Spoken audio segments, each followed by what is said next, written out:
Hi అండి, అందరికీ నమస్తే.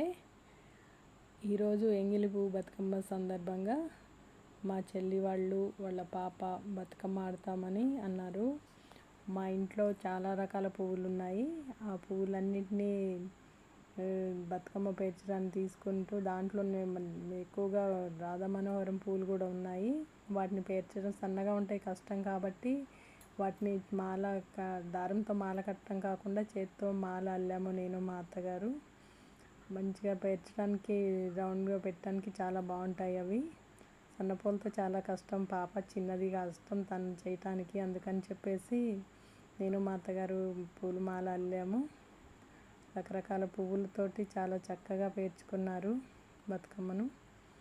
పిల్లలకి కూడా ఇలాంటి ఇంట్రెస్ట్ ఉండటం చాలా మంచిది. మన సాంప్రదాయాలు ఉంటాయి ఎప్పటికీ కూడా తరాలకు. పిల్లలు ఇలాంటి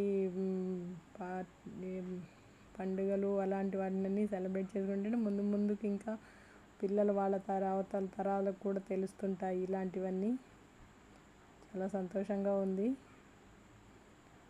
పిల్లలకి ఇలాంటి ఇంట్రెస్ట్ ఉంటాను.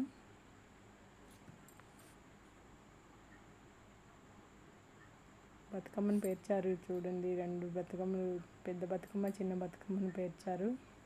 చాలా చక్కగా చూడముచ్చటగా ఉన్నాయి, రంగురంగుల పువ్వులతోటి హరివిల్లులాగా చాలా బాగుంది.